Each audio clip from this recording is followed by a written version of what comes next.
It only gets worse from here. We're going back into the 3 million documents. So far, we mostly covered how billionaires lied about their relationship with Epstein and or got blackmailed in the drafts, eventually killing their marriage. We talked about Howard Lutnick, how he lied about meeting Epstein, although he still denies this. And we also talked about some horrible accusations against Trump and Bill Clinton, although we were clear that they are unverified. Now, some people have responded to the release, like Elon Musk, saying that no one fought harder for the full release of the Epstein files than I did. Ironically, he claims that he knew that the playbook of the far left propagandists and legacy media is admit nothing, deny everything, and making counter accusations, saying he had never set foot on Epstein's creepy island or attended parties, despite the fact we saw last time that Elon was asking to be invited to the party. What day and night would be the wildest party on your island? Nevertheless, I think it's an interesting point. The playbook, as we get into this much darker side of the 3.5 million files, you're going to notice this trend is true, that everyone we're going to talk about, basically they admit nothing,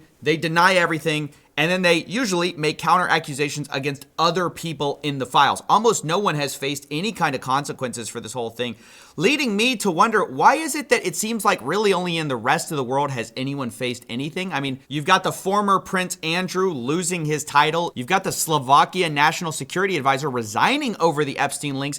But in America, I'm really hard-pressed to think of anyone who has actually faced any kind of accountability. I think Larry Summers stepped back voluntarily. But other than that, it's hard to think of anyone who's faced any kind of justice. In fact, arguably, Ghislaine Maxwell's life is better than it was previously since these Epstein files have dropped. And what's crazy about this is that we know that the government story is false. Remember, the FBI documents showed they had 10 co-conspirators they were investigating. We also got an old draft of an indictment where they had several co-defendants with Epstein. Now, of course, we know these were never ultimately charged. This was back in 2005, but just imagine all the way back in 2005, where these charges are from, we already had evidence that Epstein was not working alone, and of course he's not. But now we're gonna talk a little bit about how the scheme operated. Now, to be clear, we're gonna talk in a second about the laundering of Epstein's reputation, the people who protected him this whole time.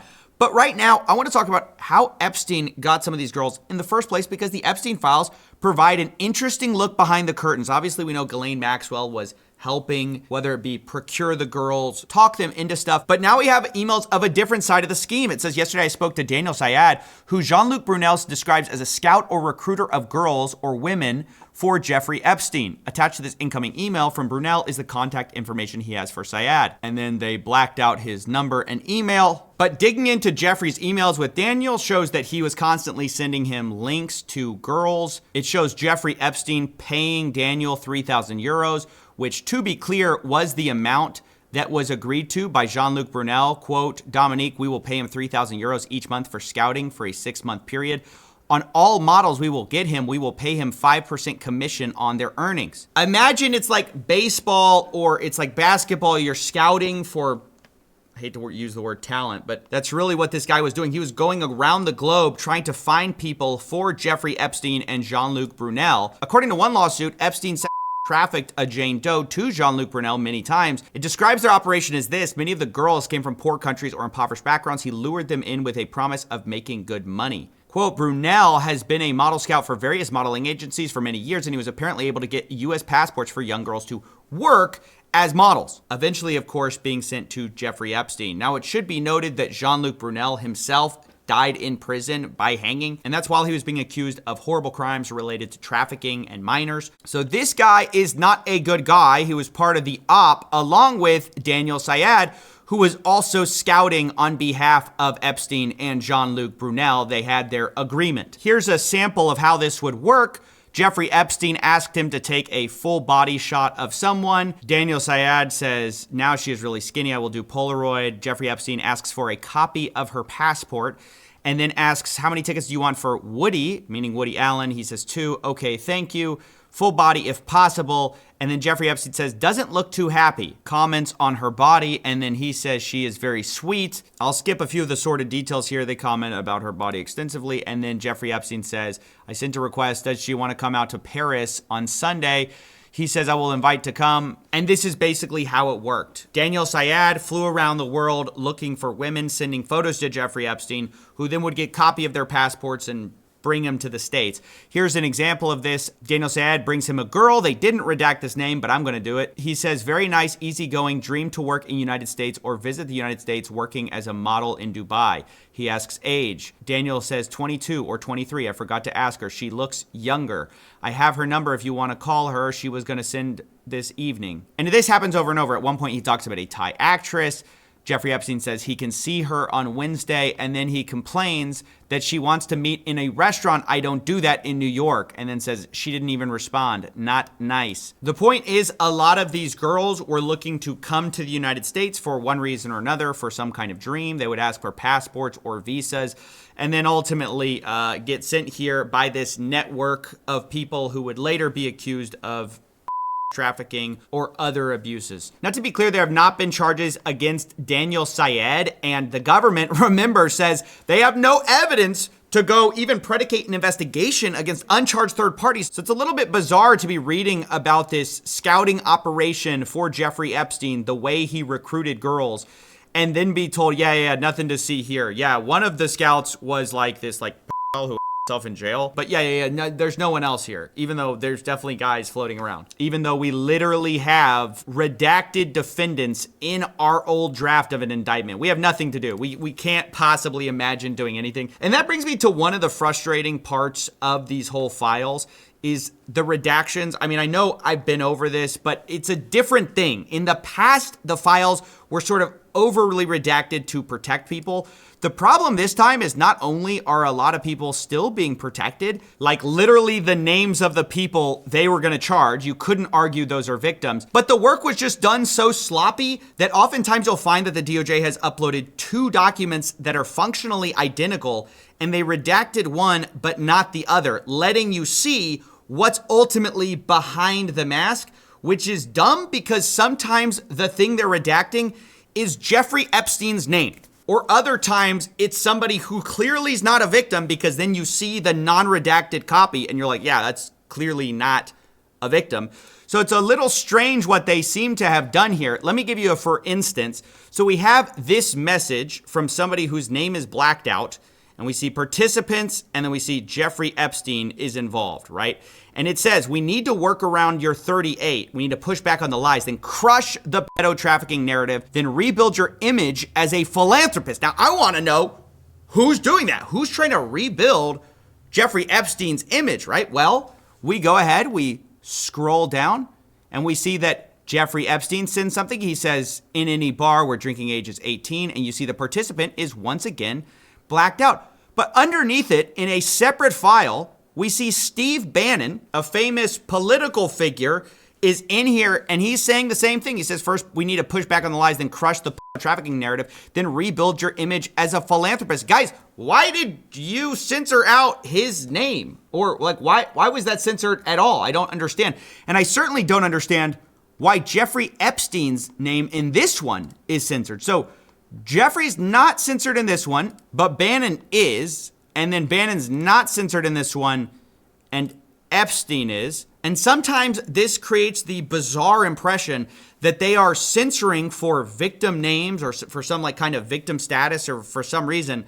And then you see the other file and you're like, wait, why did you do this? It's just very poorly done throughout. That's just something I wanted to comment on, is not only did they once again not fully redact things because they were sloppy, but also like victims' names got stuck in this. Like girls' names appear sometimes, and like I'm not sure, are they supposed to be redacted? Because they're redacted over here, they're not over here. I can kind of figure out who it is.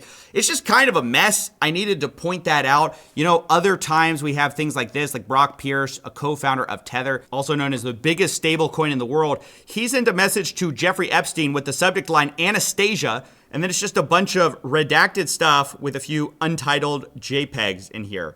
And so, you know, you're thinking to yourself, what is this? Is he sending some illicit media? Like, what is this? Well, then we have this page where it wasn't redacted. I put that little dark square that I didn't know if this should have been redacted or not.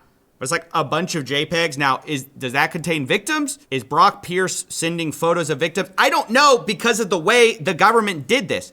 But underneath, it says, the Ukraine is now my favorite country, smiley face, Brock Pierce, with the subject line, Anastasia. I don't know what to make of that. I'm just saying, the redactions, like the way they did this is not good. But now let's return to Steve Bannon and his, we're going to crush the trafficking narrative. Because this guy, oh boy, has been revealed in the files to being like Jeffrey's right-hand PR man. I mean, this guy was filming basically a documentary about Jeffrey Epstein in order to rehabilitate his image. And some of it has actually leaked to the public. It's been interesting to watch how that's been received. But the funny thing is that originally Jeffrey Epstein's plan was to just do a YouTube video, like an apology, like a old school 2016, turn on the camera for authenticity and saying, he says, do you think I can do my own video interview and upload it to YouTube? No sandbagging, interview format, or like a diary piece. Steve Bannon says if you do an interview, it can't be like Johnny does a YouTube. It has to be amazingly professional and perfectly cut. Then Jeffrey Epstein responds, Woody, we assume Woody Allen, because they were close, said he would help edit. Not sure how to stage, what points to make, but better than trying to do an interview that I have no experience doing. Goal is to humanize the monster. Anything written carries little weight, to which Steve Bannon replies, yes, Jeffrey Epstein, should it be an interview format, interviewed by me? They start talking about, like, how do we do this? Humor, apology, how did I get rich? Question mark, topics. They're brainstorming. How do we trick the public into seeing me as more than a monster? Now, funny enough, right before this, Jeffrey Epstein asks about a dinner with Woody, and then he says, or too many pedos in one place.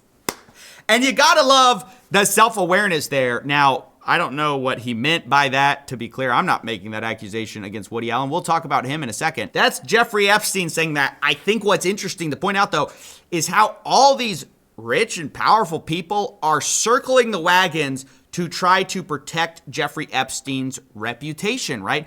This is a guy who at this point has been known for years to have pled guilty to these 2008 charges. This was an open secret. And so Steve Bannon goes along though anyways, and he films this documentary. Now what's interesting is he starts talking about the documentary and he starts saying, I'm watching our second hour now. Guys were blown away. I didn't think it was as strong at the time, but I was wrong. Need huge part about threat of AI versus reality, threat of climate change.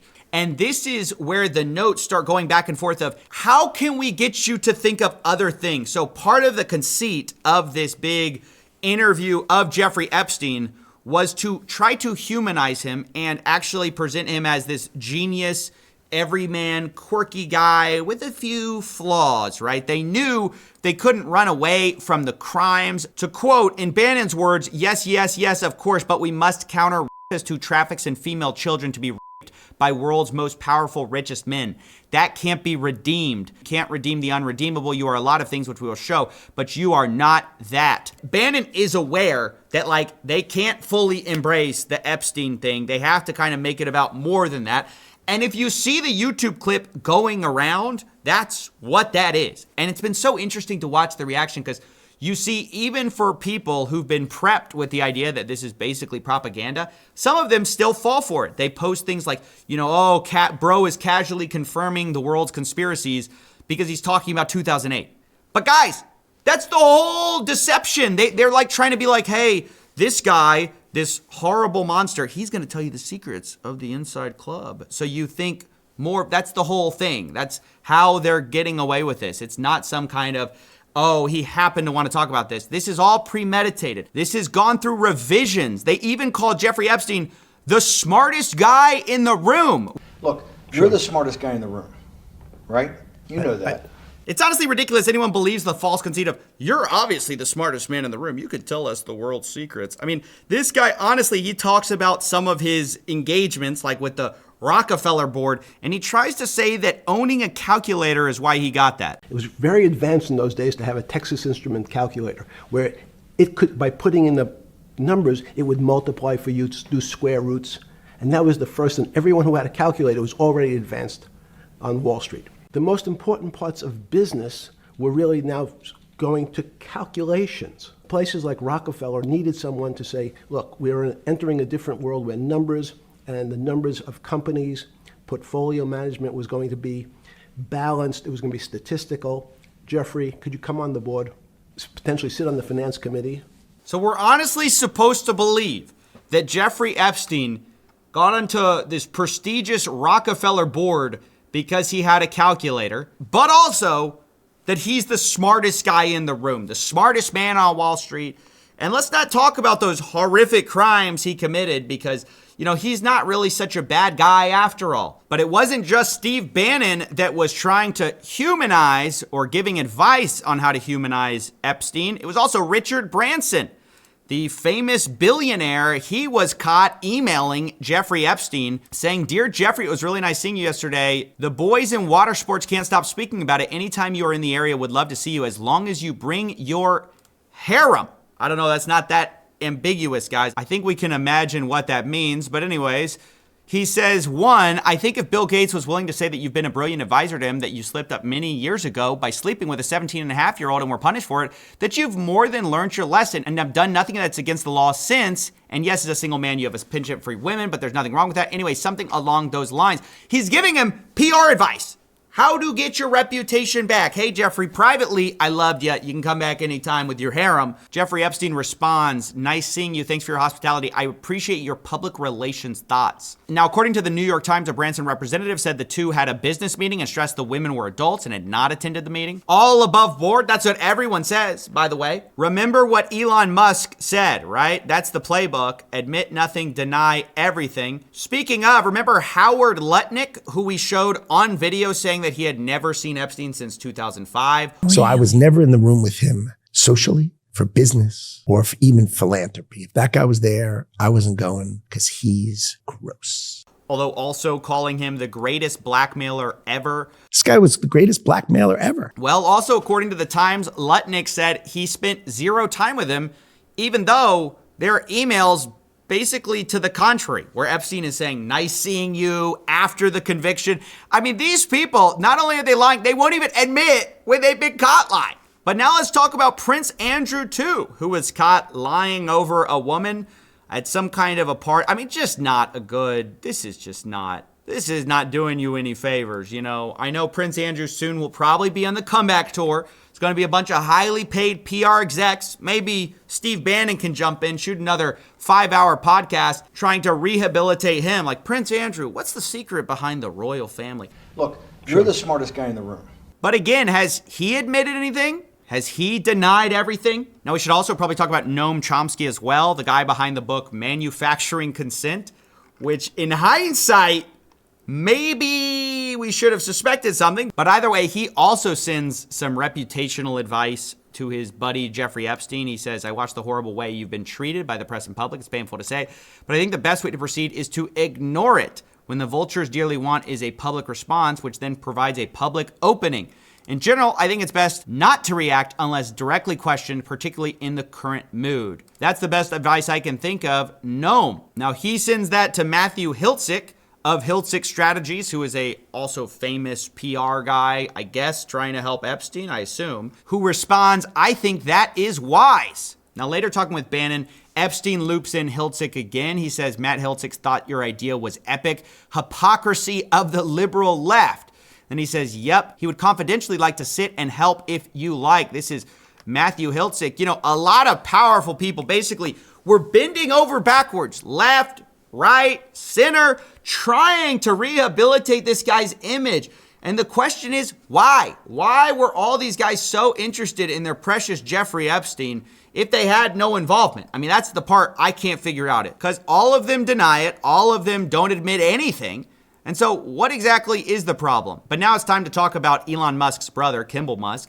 He was also in the files. Jeffrey was copied on an email talking about Kimball's 40th birthday, where the password to the secret party was riot. And then in all caps, Boris, the sender of this email, says, I am not joking about the password. This was in 2012 in September. Now that's important because a little bit later, Kimball Musk is emailing Boris Nikolic and Jeffrey Epstein, and he's talking to them about being connected with some redacted name and saying, I believe you both played a role, whatever that means. Now, whether this was at the party or, right after their meeting in October? I don't know. But what's interesting is Boris responds and says, Kimball, just FYI, you better be nice to redacted.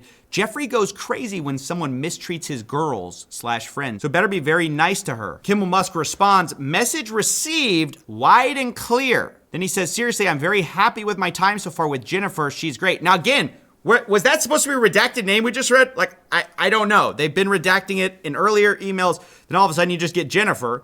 I can't really figure that out. But what I can figure out is that a little while later, a few days later, Jeffrey Epstein gets an email. Now we know Kimball credits the meetup and says Boris and Epstein were responsible in some way for this. But now Jeffrey Epstein's being emailed about Jen's schedule. Is that Jennifer? I mean, it seems like it because Jen's schedule for the rest of the year, and it seems like the assistant has copy and pasted Jen's response because she says, Sue, these would be dates in November, and then starts saying, she can go to New York. She says the 29th to the 7th, she's free. Kimball to New York. Then she says, Kimball, Jen, London.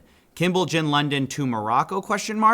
Then she has a break, and then it's Jen, Kimball, St. Bart's, assuming we're not sick of each other by the end of November.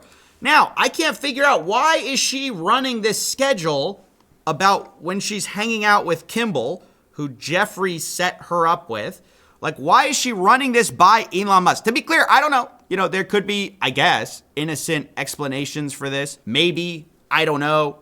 But all I see are constant, powerful people either being introed to girls, talking about the harem, talking about beautiful ladies, and the FBI, they can't figure it out. They have no evidence to even investigate third parties. Why? I guess because they're rich and powerful. Around the world, we're seeing resignations. We're seeing people lose their status. But here in the United States, we've got multiple presidents in the files. We got the world's richest man in the files, several of the world's richest men in the files, and we just can't drum up any kind of evidence. It's just incredible to me. Now, I also want to talk about another rich and powerful person, and that is Peter Attia. He's a podcast bro. He's a longevity expert. And actually, funny enough, I read his book, and that's going to come into play here in a second because, oh boy, did I get some additional context. But let's start here with something that Peter Attia sent Jeffrey Epstein. He says, subject, got a fresh shipment. And then Epstein responds, me too, and there's a completely redacted image. Is that a girl? Or is this bad redactions? We don't know, although we'll find out in a second because later Peter responded to this. But Peter says, please tell me you found that picture online. Jeffrey responds, got a fresh shipment, afraid not. Peter responds, the biggest problem with becoming friends with you.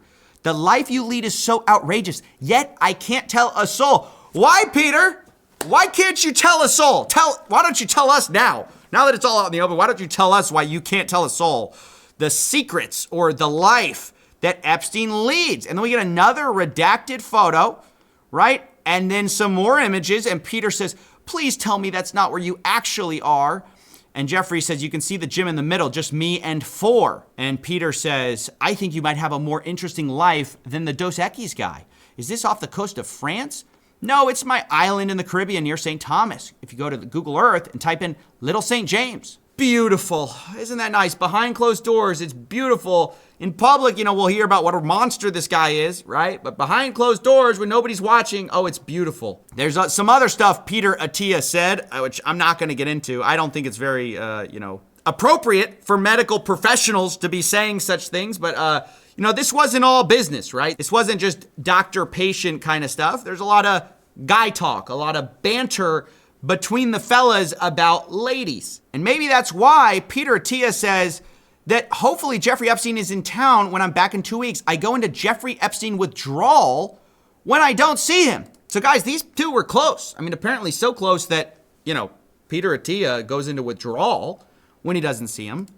Peter Attia says, are you on island? Jeffrey Epstein says, P Beach, probably Palm Beach. And he says, what do you do when you get there? Jeffrey Epstein, guess. Peter Attia, besides that, they're not even trying to hide it, guys. This is barely code at this point. What do you do? Guess. Well, besides that, Jeffrey, we know what you do, right?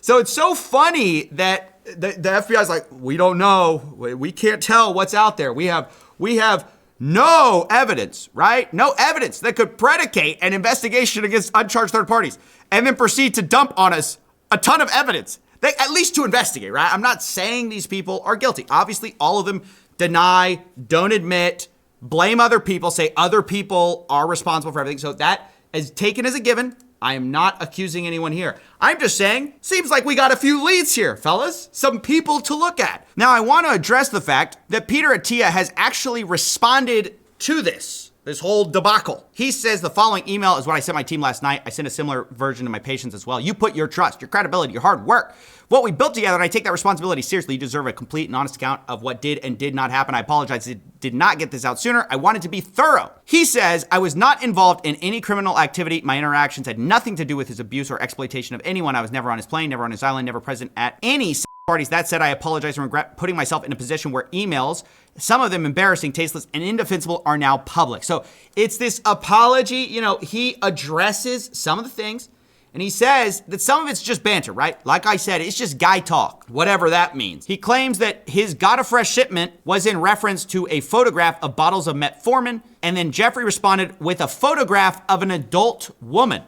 I responded with crude, tasteless banter. He says one line in that exchange about his life being outrageous and me not being able to tell anyone is being interpreted as awareness of wrongdoing. That's not how I meant it at all. What I was referring to poorly and flippantly was the discretion commanded by those socials and professional circles. The idea you don't talk about who you meet. I don't know, Peter. This seems like revisionist history a little bit. I mean, personally, to me, as I'm viewing this, third hand, right? Just from the outsider perspective. Now, Peter says he did ask Jeffrey about his 2008 conviction because all this happened afterwards, right? He characterized it as prostitution-related charges. In 2018, I learned that this was grossly minimized. I was incredibly naive to believe him, and then later explains that in 2018, November, he read the Miami Herald investigative article, told him he needed to accept responsibility for what he did, and said he even asked Epstein to provide therapy to Epstein's victims, which is an interesting approach to have here. Now, the funny thing is, there are some more emails between Peter Attia that we need to read, because remember that he said he read this 2018 article from the Miami Herald. I believe it's this one by Julia K. Brown in November 28th. It's about Jeffrey Epstein assembling a large cult-like network of underage girls. But in December, Peter Attia says, home is very good, work stressful, making some changes. He asks him, what's the fallout from the recent story? Apparently talking about the Miami Herald. Now, maybe I just didn't see the emails, that where he was demanding accountability. I don't know what that's about. But Jeffrey Epstein says, same as usual, just tougher. Peter Attia says, legally, any change. Jeffrey Epstein, 0. So, I don't know. Maybe this whole, you got to provide therapy to, these victims happened. I haven't seen it yet. I definitely could see it. But it's just kind of shocking. I just kind of don't buy it. Like the whole, is there any change legally? That more sounds like you're covering yourself. I mean, just to be honest. But maybe I could look past all of that if not for the thing we're about to see, which just in my mind is maybe the worst thing I've seen in the files. Not for its, explicitness, the amount of simping that people did for Jeffrey Epstein. Now they all say, oh, it was a personal mistake, blah, blah, blah. I regret it. I didn't look into it enough. But the level is just, you've never seen anything like it. So remember I said I read a book by Peter Attia. It was called Outlive, and he's supposed to be this doctor who knows a lot about longevity. So he writes it, and I picked it up because at the rate we're getting rid of these crimes, I need to live forever in order to try to stop some of these scams. But as I pick up this book, and one of the things in the book is Peter Attia kind of reflecting internally about how he's kind of been a bit, and I'm paraphrasing here, but a bit of a psycho in his life, and he needed to focus on family stuff. And so he it's almost a confessional of some embarrassing things in his life. And honestly, it comes off as very vulnerable, very self-reflective. He's this doctor telling other people what to do, but he's not a very good patient. That's kind of how it comes off. And one of the stories is awful. I won't go too much into it, but basically his son has this horrible medical emergency. It's described in this book like this. A few months ago, Tuesday, July 11th, 2017, that date is important. At 5:45 to be exact, I received a call from Jill, my wife. She was in an ambulance with our infant son. Now, again, I'm not going to get into the details here because, it's tragic and I'm not trying to bring that into it. What is relevant is that Peter Attia talks about how he stayed in New York and didn't show up because he was, quote, busy with his important work. Even today, just thinking about what happened, I feel nauseous about my behavior. I can't believe I did that to my family. Now, at the time I read that and I was like, well, it's at least as good that you self-reflected on that. It's horrible, but yeah, you were a bit of a psycho. But what's crazy, now we find out some of the important work, it's a little unclear, but some of the important work may have been Jeffrey Epstein, which is just, it's so dark to imagine. Remember, he says July 11th, 2017 is when this all happened. And then he says he did not come home to San Diego until Friday the following week, 10 days later. So July 11th, 2017, 2 days after this happens, he's talking to Jeffrey Epstein. And they seem to be coordinating about something. Sure, what time? Jeffrey Epstein, 9:30. Peter Attia responds, sure, I can come earlier. Also, if you have a hard stop at 10, let me know. You're hanging out with Jeffrey? I don't even know what to say. This is out of pocket.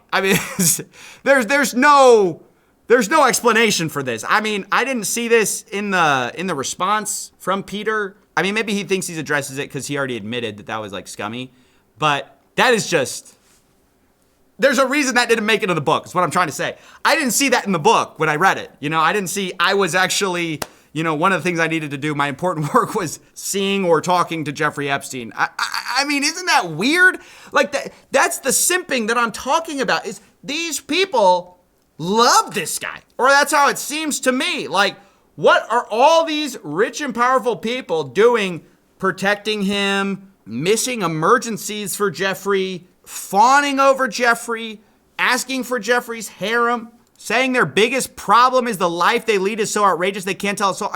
What is going on here? And is it true they all didn't know, right? Because, I'm reading these documents and it's hard to say who exactly knew what, when, but I don't believe, remember, they're all denying it, I don't believe nobody knew, right? Clearly, some people knew what was going on, and there's all this kind of coded language in the files where they talk about this stuff almost in like a nudge kind of way. Here's some Woody Allen stuff. He was in the files. He says his business office, if you can make out the check to me, it looks very bad because then it looks like a gift to me. He says that to Epstein. He says, I don't want to be one of your women, or should I say, girls. And what's that? How do we, come on, guys. Woody says, I would be much more expensive than your girls. You wouldn't be able to afford me. Jeffrey responds, yes, the price to pay would be too high. Woody says, this will be a beautiful friendship. And then Jeffrey says, as long as I follow orders, smiley face. Woody Allen sends a message saying Woody says the exact same thing, but in a dirtier way. Jeffrey responds, what did he say? Woody Allen, are you kidding? I can't put it in writing. No evidence, no evidence. How?